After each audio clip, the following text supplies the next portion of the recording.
reka mfata umwanya ngushimire cyane uwo dukurikirana kuri YouTube channel yacu ariyo IBM TV nkubwira ngo tukugeza amakuru y'imyidagaduro, amakuru y'ibyamamare abagezweho yaba hano mu Rwanda ndetse no hanze yarwo. Niba rero nawe utarakora subscribe, uno mwanya mwiza cyane wo kureba aho ngaho hasi hari buto y'umutuku yanditseho subscribe, ukandeho ukande no kunzogera byegeranye, bizajya bitabigufasha kubona amakuru yacu uri mu bambere. Kuri ubu rero inkuru ngufite cyangwa se inkuru nakubwira ni inkuru iri kuvugwa ku munyamakuru umushyushya rugamba, umwe mu bantu bazwi cyane hano mu Rwanda, aho ngo nta wundi bamwita Anita Pendo. Anita Pendo arazwi cyane. Anita Pendo ni umwe mu bantu bakurikirwa n'abantu benshi, n'umwe mu bantu bafite abafana benshi hano mu Rwanda. Uyu mugore arazwi bihagije hano mu Rwanda kuko ni umwe mu bantu bakunze kugaragara cyane muri showbiz ya hano mu Rwanda. Uyu mugore ikiri kumuvugwaho cyangwa se icyo namukubwiraho, yagiye kuri Instagram agenera ubutumwa bamwe mu bantu bagiye bamuvugaho inkuru zitandukanye. Murabizi cyane muri iyi minsi abantu bakurikirana showbiz cyangwa se abantu bakurikirana amakuru abari gucara cyane cyangwa se bari kuvugwa hano mu Rwanda, hari inkuru yigeze kuvugwa kuri uyu mudamu mu minsi yashize.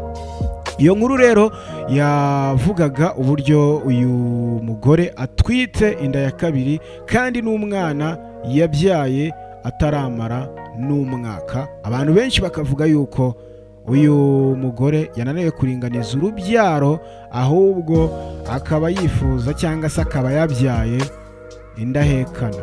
Ibyo byavugishije abantu benshi mu bitangazamakuru bitandukanye hano mu Rwanda.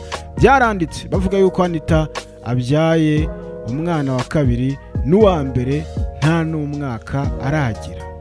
Ni inkuru yanditswe, ni inkuru abantu benshi bagarutseho cyane, yaba ku mbuga nkoranyambaga, yaba kuri YouTube. Ni inkuru yasirikiye cyane, abantu benshi ku maradiyo barayivuga. Anita Pendo ariko we ntacyo yifuje kubitangazaho, gusa icyo yababwiraga arababwiraga ati nkwita umwana wa kabiri kandi kuba mutwite nta kibazo kirimo, kuba mutwite nta n'umwaka urashira mbyaye nta kibazo kirimo. Aravuga ati abavuga ibyo ngibyo mwebwe ntimuzamunderera. Kuri ubu ngubu rero yagiye ku rubuga rwe rwa Instagram yandikaho amagambo arimo abwira abantu bose bagiye bamuvugaho ibintu bitandukanye, bari kuvuga ku mwana wa kabiri uyu mudamu atwite. Mu butumwa yanyujije ku rukuta rwe rwa Instagram yagize ati, yabanje asa nk'useka, niba uko ari uguseka, niba ari ugukwenkwenuka ntumbaze, yabanza asa n'useka ati masacha we awa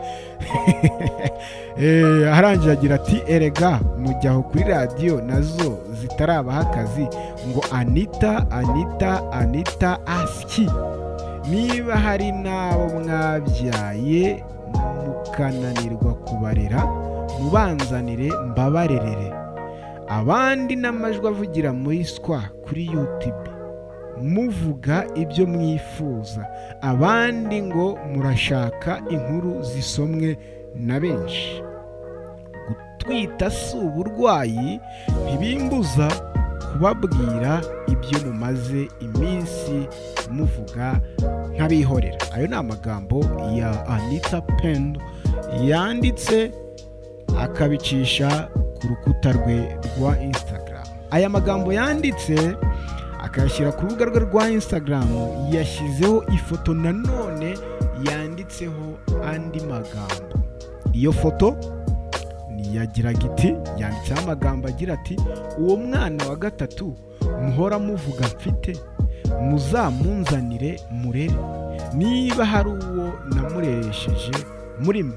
Arangije kuri iyo foto hariho akantu gasa nkaho kamwaza ka emoji ndetse n'akandi gaseka, niho yacishije, nibwo yahise ashyiraho n'aya magambo asa nkaho arimo arakatira cyangwa se arimo arabwira abantu bagiye bamuvugaho inkuru zitandukanye cyangwa se bagiye bamwandikaho inkuru zitandukanye bavuga uburyo uyu mugore agiye kubyara umwana wa kabiri ndetse n'uwa mbere ataruzuza umwaka. Bakavuga yuko uyu mugore atazi kuboneza urubyaro ngo abyaye indahekana da. Kuri iyi foto rero Anita nanone hari abo yabwiye kuko yavuze ati uwo mwana wa gatatu muhora muvuga mfite muzamunzanire murere niba hari uwo namuresheje murimo.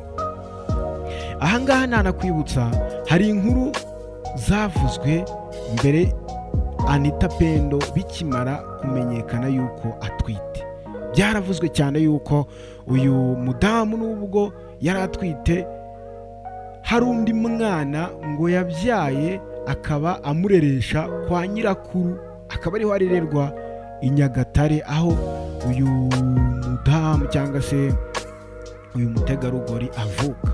Byaravuzwe cyane, birandikwa nanone mu bitangazamakuru bitandukanye hano mu Rwanda, bavuga yuko Anita Pendo hari umwana asanzwe afite yabyaranye ndetse n'umusore uzwi ku izina rya Patrick, umwe mu baraperi ba hano mu Rwanda wanamenyekanye mu bitangazamakuru ubwo yakoraga kuri Radio Contact. Byaravugaga rero ko Anita Pendo afite umwana yabyaranye n'uyu mugabo, uwo mwana akaba arererwa kwa nyirakuru i Nyagatare. Anita Pendo rero ni nabyo yagarutseho kuri iyi foto avuga ati uwo mwana muhora muvuga, uwo mwana muhora munshinja, muhora muvuga mfite muzamunzanire nawe murere, aho kugira mwirirwe mucuruza amagambo muvuga ibintu mudafitiye gihamya. Anita Pendo rero mwibutse yuko ni umwe mu bantu bazwi cyane hano mu Rwanda, akantu kose ako yakora ako yavuga kose gahita kaba inkuru.